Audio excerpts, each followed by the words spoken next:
नमस्कार मित्रों, मैं बिंदु भूषण दुबे आज के एपिसोड में आपका स्वागत करता हूं। आज मैं बात करूंगा महापंडित आचार्य चाणक्य के जीवन के बारे में और उनकी प्रेरक बातों के बारे में। आपको मैं पुरातन इतिहास की ओर ले चलता हूं। बात आज से 2300 साल पुरानी है, जब वर्तमान बिहार में मगध साम्राज्य था और वहाँ के राजा नंद वंश के राजा धनानंद उसके राजा थे। उसी कालखंड में आज से ठीक 2300 साल पहले एक अत्यंत गरीब ब्राह्मण परिवार में महापंडित चाणक्य ने जन्म लिया। अत्यंत निर्धन व्यक्ति थे, महागरीब थे। लगभग 11 से 12 वर्षों की अवस्था में तक्षशिला विश्वविद्यालय में उन्होंने चारों वेद, 18 पुराण और 108 उपनिषद की शिक्षा प्राप्त करने वहां पहुंचे और लगातार कठिन परिश्रम करके 14 वर्षों तक वहां शिक्षा प्राप्त की। तत्पश्चात तक्षशिला विश्वविद्यालय में उन्हें शिक्षक के रूप में नियुक्त कर लिया गया और नियुक्ति के साथ ही तक्षशिला विश्वविद्यालय के कुलपति के द्वारा महापंडित चाणक्य को एक जिम्मेवारी दी गई कि वहाँ जो भी निर्धन और गरीब बालक पढ़ने आते हैं उन्हें कुछ वजीफा, कुछ रकम की सहायता और स्कॉलरशिप जिसे अंग्रेजी में कहते हैं, उन्हें अस्थायी रूप से आर्थिक मदद देने की समिति का अध्यक्ष प्रमुख बना दिया गया। उस पद पर वो कार्य कर रहे थे। इसी बीच उनकी इच्छा हुई कि मगध के राजा श्री धनानंद से मिलकर उनको कुछ सलाह दे।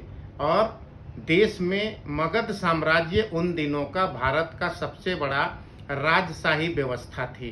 वो धनानंद राजा से मिलने आए, राजा से मुलाकात की और उन्हें राज्य में शिक्षा के विकास पर कुछ नीति और शिक्षा के संबंध में सुझाव दिया। पर वो राजा, जिसकी अकल कम थी, दिन रात अय्याशी में लीन रहता था। धनानंद बहुत बड़ा ऐश्वर्य इत्यादि में लिप्त, नशे में धूत रहने वाला वह राजा धनानंद चाणक्य को अपमान करके बाहर कर दिया।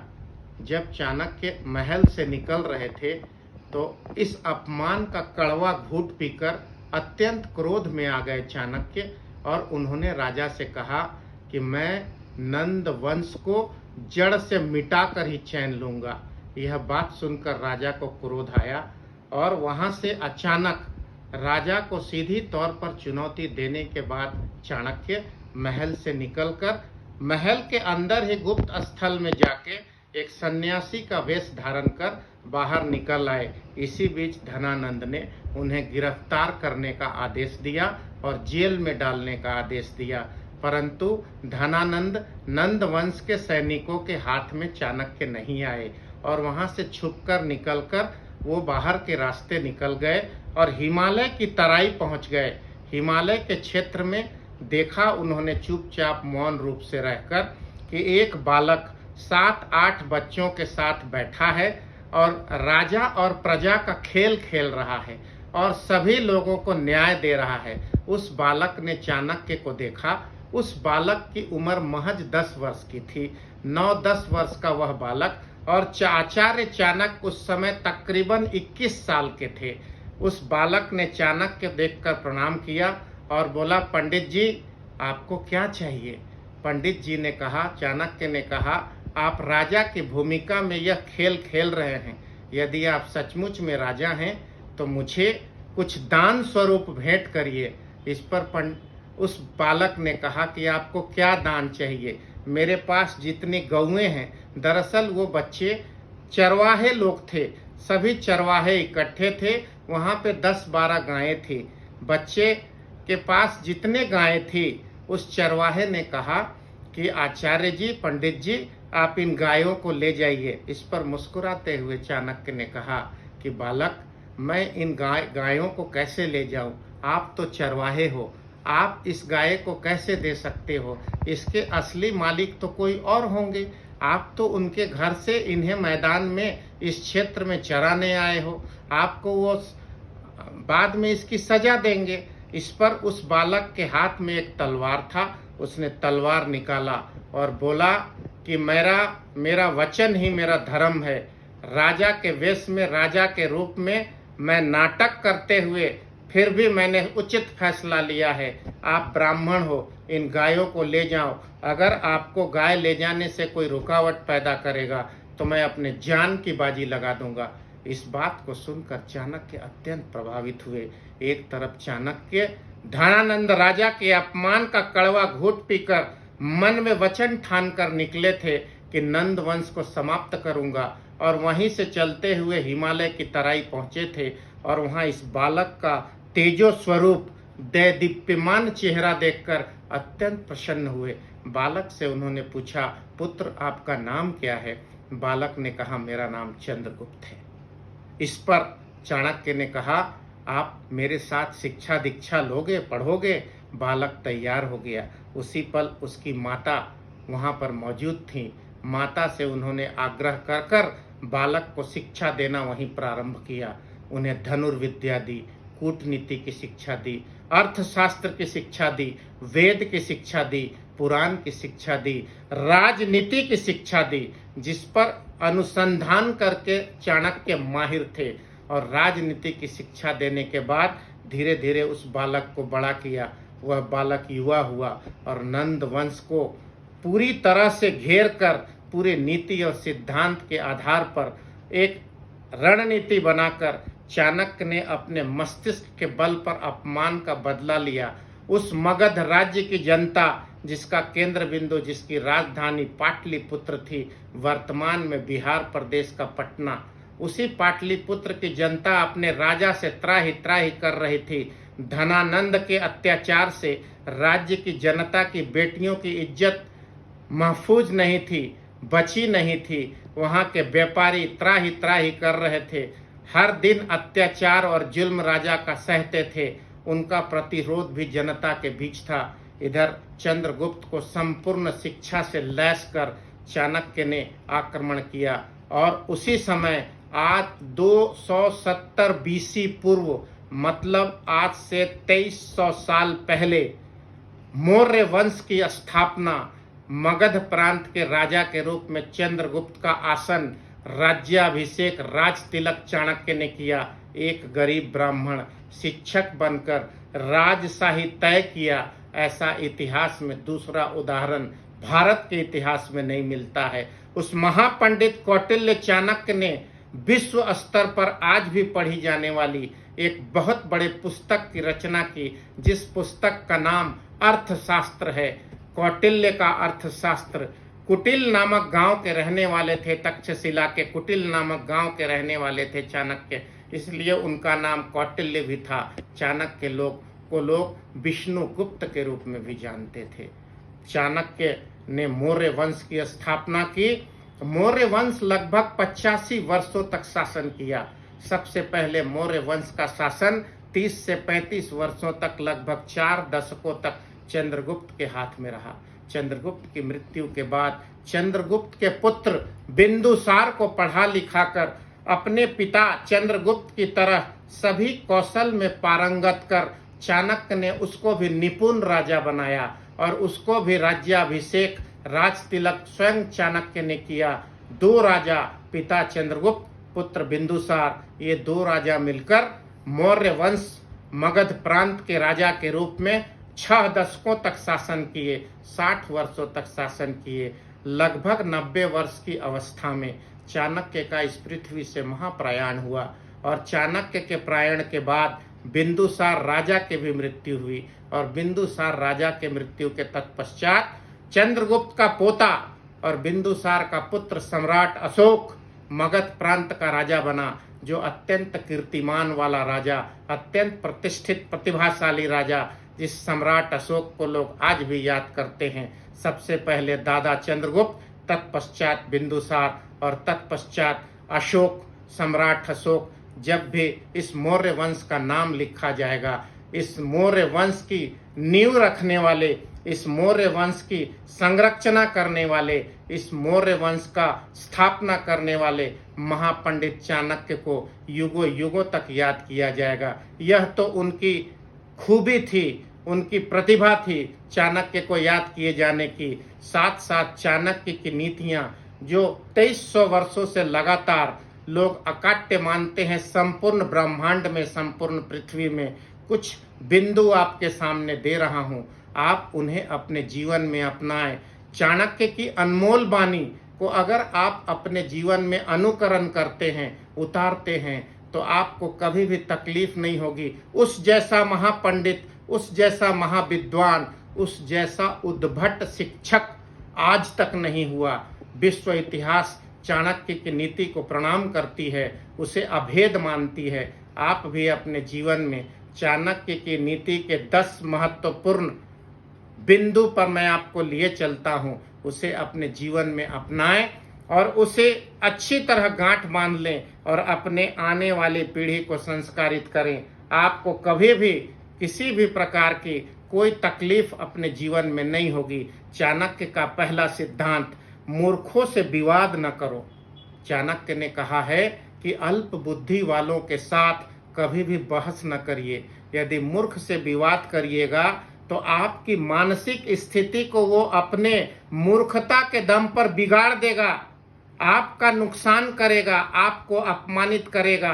आप अपनी विद्वता उसके सामने चाहे कितने भी सभ्य भाषा में रख ले, वह मूर्ख अपने जिद पे अड़ा रहेगा और आपके बातों को नहीं मानेगा। जब भी आपके सामने कोई मूर्ख दिखे और विवाद की स्थिति पैदा हो, आप मौन रूप से धारण कर वहां से चले आइए। आपकी प्रतिष्ठा बचेगी, मान बचेगा और मानसिक स्तर पर आप प्रसन्न रहेंगे। इसलिए चाणक्य का पहला सिद्धांत है, मूर्खों से विवाद न करें।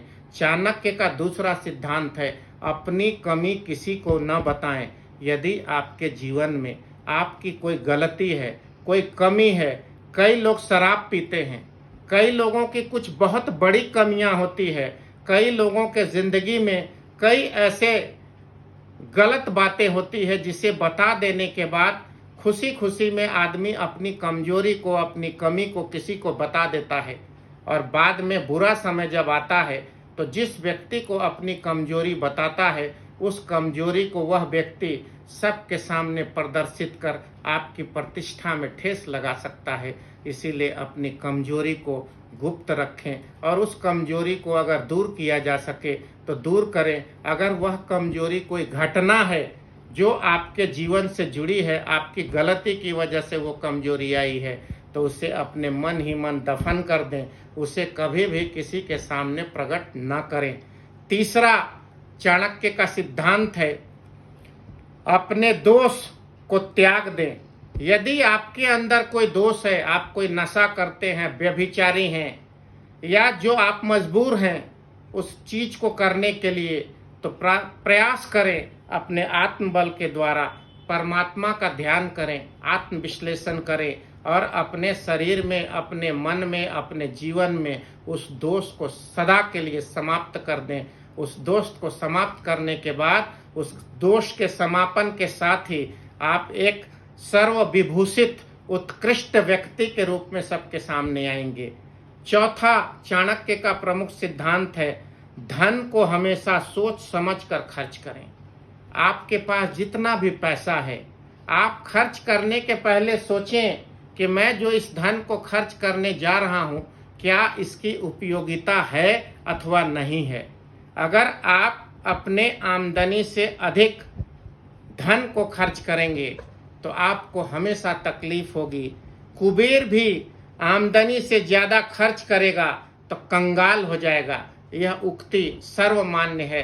इसलिए चाणक्य कहते हैं, धन को हमेशा सोच समझकर खर्च करें। चाणक्य का पांचवा सिद्धांत जो अकाट्य सिद्धांत है, अपमानित होकर, बदनाम होकर जीना बेकार है, बदनामी से बचें। हमेशा एक बात ध्यान रखें कि कभी भी ऐसा कोई भी काम करने आप जाएं तो 10 बार सोचें कि मैं इस काम को जो करने जा रहा हूं, क्या मुझे बदनामी मिलेगी, क्या मुझे अपयश मिलेगा। तो ऐसे काम को किसी भी मजबूरी में ना करें जिससे आपको बदनामी होगी। चाणक्य का छठा सिद्धांत है, आलस्य को त्याग दे। कभी भी आलसी न बने, नींद चैन को त्याग कर स्फूर्ति में रहें। जीवन में आपका सबसे बड़ा शत्रु आलस्य ही है। इसीलिए यदि आपको उदाहरण देखने हैं, जो भी श्रेष्ठ और सफल व्यक्ति रहे हैं, उनके जीवन का पहली खासियत ये रही है कि वो कभी भी आलस नहीं करते, स्फूर्तिवान रहते हैं, हमेशा चुस्ती फुर्ती के साथ रहते हैं। आपका सबसे बड़ा शत्रु आलस्य है, उसे कुचल डाले, त्याग दे। 7वां सिद्धांत है महापंडित चाणक्य का, अनसुनी बातों पर विश्वास न करें। मतलब कान के कच्चे ना हो। यदि किसी व्यक्ति ने आपको कोई बात बताई कि फलाने जगह ऐसा घटित हो रहा है या फलाना व्यक्ति आपके विषय में ऐसी बात कर रहा था, तो उस पर सहसा विश्वास न करें। चाहे वो चुगली करने वाला व्यक्ति आपका कितना भी करीब क्यों न हो, अंतर मन से विश्लेषण करें और यदि हो सके तो जब तक स्वयं उस बात को न सुने आप उस पर विश्वास न करें। अनसुनी बात पर विश्वास करना हमेशा घातक होता है। 8वां सिद्धांत है, चाणक्य ने कहा है कि अपने से कम या ज्यादा धनवान और प्रतिष्ठावान व्यक्ति से मित्रता न करें। यदि आप अपने से गरीब व्यक्ति से मित्रता करते हैं, कम प्रतिष्ठा वाले व्यक्ति से मित्रता करते हैं, तो हमेशा वो ये इच्छा में रहेगा कि मैं आपके बराबर हो जाऊं, और अगर वो आपके बराबर नहीं हो सकता तो उसके मन में संकुचित भावना आपके बारे में पैदा होगी और आपके से हमेशा वो एक अपेक्षा रखेगा कि आप उसे अनायास कभी भी किसी धन या किसी मदद की जरूरत होगी तो आप चूंकि उससे ज़्यादा मजबूत व्यक्ति हैं, प्रतिष्ठित व्यक्ति हैं, आप उसकी मदद करेंगे। और ठीक वैसा ही आपसे धनवान व्यक्ति के दिमाग में हमेशा रहेगा कि कहीं ये मुझसे कुछ पैसा तो नहीं मांगेगा, कोई मदद तो नहीं मांगेगा। इसलिए दोनों ही परिस्थिति में जो आपसे निर्धन या कम धनवान और कम प्रतिष्ठित है, या जो आपसे अधिक धनवान या अधिक प्रतिष्ठित है, इससे आपका तालमेल बिठाना संभव नहीं है। इसीलिए हमेशा बराबर के लोगों से रिश्ता और दोस्ती दोनों करना चाहिए।